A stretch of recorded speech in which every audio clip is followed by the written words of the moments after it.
Ini orang kata gue teh. Masih hidup lu. Hi everything, thank you yang ngeklik video ini dan selamat datang di Mr. Stings. Apa kabar dunia? Sudah gila?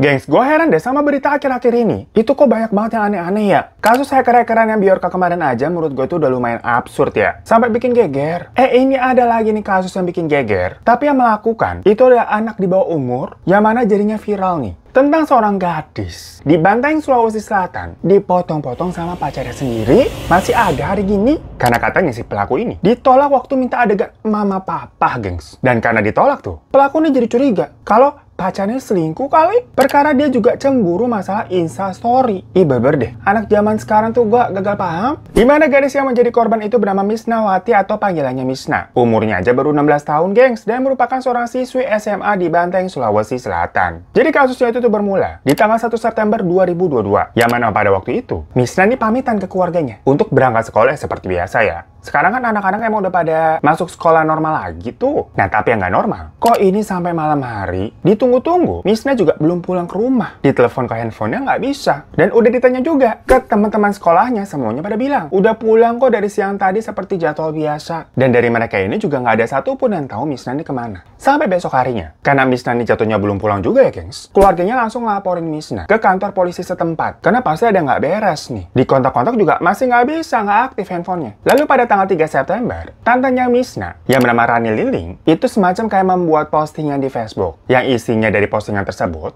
semacam memohon informasi lah dari siapapun yang misalkan aja ngeliat atau tahu keberadaannya Misna. Tolong diinfokan, ini soalnya keluarga di rumah nyariin, khawatir. Kalau orang-orang di Twitter tuh biasanya awalnya Twitter please do your magic begitu. Namun tetap aja hari demi hari Misna yang hilang ini tidak ada kabar. Tapi keluarga Misna ini tidak menyerah buat tetap mencari keberadaan anaknya itu. Yang pastinya dibantu juga ya sama polisi setempat. Walaupun banyak nih awalnya orang-orang yang menduga jangan-jangan Misna itu si lariang alias kawin lari tuh sama pacarnya. Tapi keluarga Misna, khususnya mamahnya ya, itu masih tetap yakin kalau anaknya tersebut hilang karena sesuatu. Bukannya kayak kabur kawin lari. Emang omongan-omongan tetangga kadang-kadang ente ya, suka nggak dijaga gitu mulutnya. Sampai akhirnya di tanggal 11 September, atau 10 hari setelah hilangnya Misna tadi, keluarga dan warga sekitar tuh digegerkan sama penemuan jasad perempuan yang memang kondisinya sudah aduh gitulah ya, udah 10 hari. Di Sungai Biangloe, Desa Barua, Kecamatan Eremerasa, Kabupaten Bantaeng. Dan waktu diidentifikasi, ya ternyata bener aja. Jasad perempuan yang masih berseragam sekolah itu adalah Misna yang sudah hilang selama 10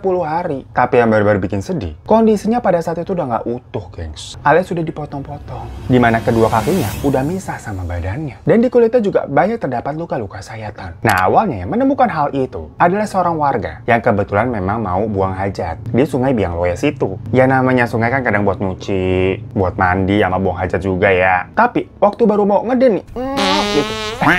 Kok dia nyium ada aroma-aroma yang enak ya? Kayak semacam bau bangkai di sekitaran sungai tersebut. Karena penasaran, dia telusurin lah itu. Asal muasal nih, baunya dari mana ya? Soalnya nyengat banget katanya. Nah, waktu dia udah menemukan sumbernya kayak dari sini nih, kaget banget di situ dia ngeliat ada potongan kaki yang letaknya ternyata nggak jauh dari tadi tempat dia mau buang hajat. Itu yang tadinya kebelet langsung masuk semua kali ya, saking kagetnya. Langsung lari lah dia lapor polisi. Dan di hari itu juga polisi langsung melakukan penyelidikan dengan mewawancarai si saksi tadi dan orang-orang terdekat dari Misna. Termasuk salah satunya adalah seorang laki-laki bernama Arjun yang berusia 17 tahun. Jadi ini beda 1 tahun ya sama Misna. Nah, si Arjun ini adalah siswa SMA yang tinggalnya di Kampung Baroe, Desa Kampala, Kecamatan Eremerasa, Kabupaten Bantaeng. Dan ternyata Arjun ini diduga adalah pacarnya Misna. Yang mana mereka katanya sudah jadian selama beberapa bulan. Iya, gengs, beberapa bulan. Lagi-lagi anak zaman sekarang kurang paham kita ya. Baru beberapa bulan aja kelakuannya udah bisa geragas kayak begini. Nah, awalnya katanya nih, waktu awal-awal ditanya-tanya sama polisi, si Arjun ini kesan pertamanya tuh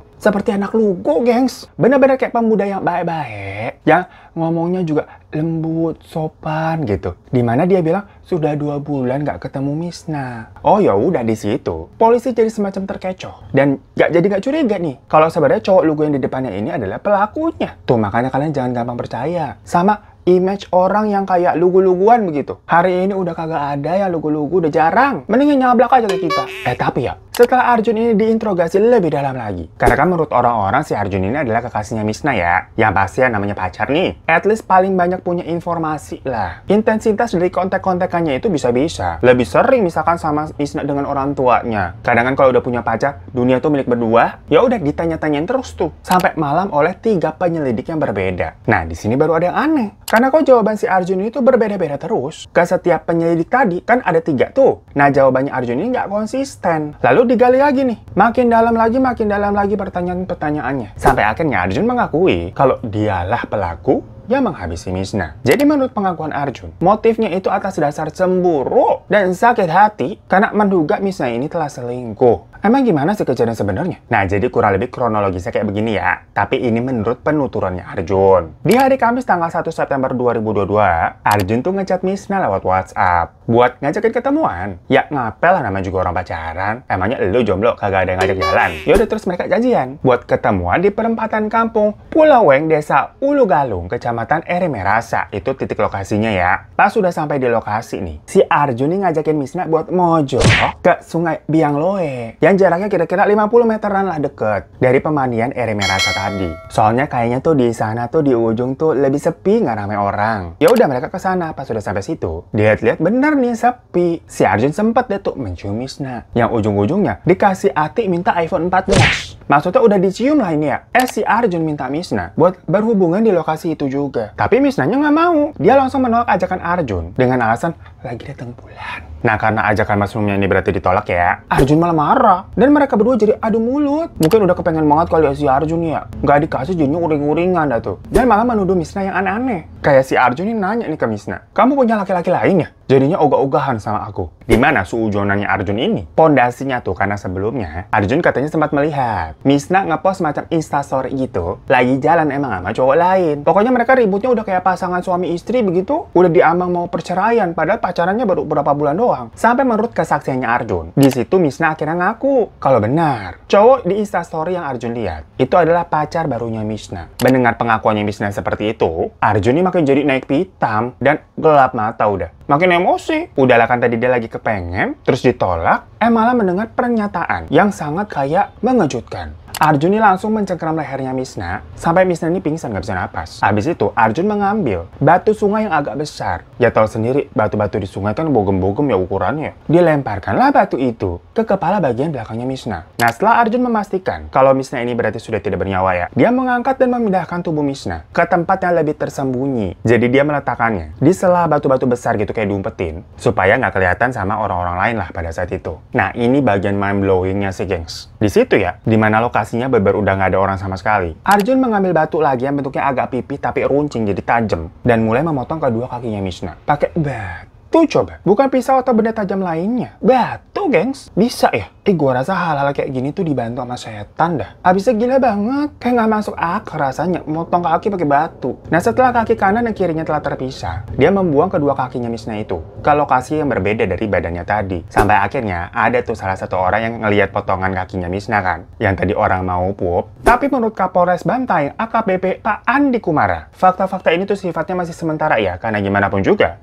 semuanya kan baru berdasarkan keterangan dari sang pelaku aja. Jadi ini jatuhnya masih versinya Arjun, yang nggak tahu beneran legit 100% apa enggak. Soalnya keterangan dia pun masih berubah-berubah terus. Waktu ditanya-tanyain lagi nih, dari awal aja juga berubah-berubah mulu. Kayak di pernyataan sebelumnya, si Arjun kan bilang memotong kakinya Mishna itu pakai batu tuh tadi. Yang mungkin polisinya bingung juga kayak gue. Pakai batu, masuk akal nggak sih? Tulang manusia itu keras banget loh, gengs. Dan bener aja, berdasarkan pengakuan terbarunya lagi setelahnya, si Arjun tuh bilang kalau dia melakukannya pakai badik. Jadi badik itu apa ya? Semacam pisau panjang yang merupakan senjata tradisional dari masyarakat Sulawesi sana, gengs. Nah, masalahnya kalau ternyata beneran pakai badik, kan berarti ini bisa-bisa sudah direncanain sebelum-sebelumnya dong. Lah, sampai sempat-sempatnya bawa badik, ayo. Otomatis kalau bener begitu, ada rencana gitu. ya hukumannya bisa makin berat lagi. Makanya karena omongannya si Arjun ini tadi beda-beda terus, polisi juga belum bisa memastikan kebenaran yang valid itu yang mana. Dan sekarang statusnya itu masih menunggu ya hasil otopsi dari Rumah Sakit Bayangkara Makassar. Kalau nanti hasil otopsinya udah keluar nih, dari situ baru bisa deh ketahuan pengakuan Arjun yang mana nih yang benar, sesuai sama bekas bukti luka yang ada di tubuhnya Mirna. Kira-kira menggunakan apa nih si Arjun? Cuma menurut semua versi dari pengakuan sementaranya Arjun, dia melakukan semuanya itu sendirian, gak dibantu sama siapapun. Ya mungkin tadi itu dibantunya sama setan. Pokoknya atas perbuatannya itu, Arjun terancam mendapatkan vonis hukuman 15 tahun penjara, gengs. Ya mungkin masyarakat sama keluarganya Mishna itu kurang rela ya kalau hukumannya cuma 15 tahun. Mengingat umurnya Arjun ini kan 17 tahun nih. Berarti nanti keluar 15 tahun lagi ya umur 32 tahun. Hitungannya masih muda. Belum lagi kalau dipangkas-pangkas, dapat diskon kayak yang lagi heboh kemarin tuh. Bisa-bisa makin pendek hukumannya. Makanya saat ini sambil menunggu keputusan, keluarga Mishna masih berharap kalau pelaku bisa dihukum seberat-beratnya. Ya minimal penjara seumur hidup lah. Atau hukuman mati juga. Karena ini ada nyawa orang yang dihabisi, yang nggak bisa dikembalikan atau ditukar lagi. Bisa nggak tahu ya gengs, yang bikin kesel, ternyata Arjun ini tidak cuma menghabisi Mishna aja, tapi dia juga nyolong barang-barangnya si Mishna. Dimana Arjun ngambil handphone milik Mishna dan langsung ngejualnya ke counter HP. Kan bener-bener kagak ada akhlaknya nih anak. Padahal polisi aja di awal udah kekecoh loh dengan sikap lugunya. Tapi pas tahu kelakuannya kayak begini, lugu ternyata casingnya doang. Dalamnya mah bahaya. Takut banget ya kalau ada orang modelan begitu ya. Susah kebaca mungkin. Nah karena kasusnya juga masih terhitung baru, jadi kita tunggu aja perkembangannya gimana. Mana tahu nih ada plot twist lagi dari pengakuan Arjun yang beda-beda mulu habisnya. So itu sebuah kasus yang lagi cukup viral baru-baru ini. Pas kita dengar tuh bener-bener bikin geleng-geleng ya. Baru pacaran beberapa bulan, masih bocah udah minta jatah. Ditolak marah. Pakai bumbu-bumbu gitu adanya orang ketiga. Kayak nukta merah perkawinan orang-orang dewasa. Motong-motong pakai batu bola. Apa kabar dunia? Apalagi si cowoknya nih katanya pas ngomong, sopan banget. Kayak orang lugu, tapi ternyata lugunya lugu tipu-tipu. Ya pembelajarannya buat kita semua. Terutama tapi buat kalian yang pada remaja cimit-cimit ya. Kalau pacaran mah sewajarnya aja lah. Gak usah berlebihan dan harus tahu batasan lu. Dan buat semuanya jangan ketipu sama orang yang modelannya image-nya lugu-lugu. Yang penting mah bukan luarnya lugu, tapi dalamnya juga mesti lugu beneran. Pokoknya semoga kasusnya ini cepat selesai lah ya. Dan Mishna bisa dapat tempat terbaik sekarang. Serta keluarga yang ditinggalkan. Itu juga bisa lebih diberikan ketabahan lagi. Thank you semua yang udah nonton. Jangan lupa untuk klik subscribe yang belum. Kalau udah terima kasih banyak. Boleh minta like-nya. Dan jangan lupa juga follow Instagram gue @hirota_derivan. Sampai jumpa di kasus Mishna selanjutnya. Assalamualaikum.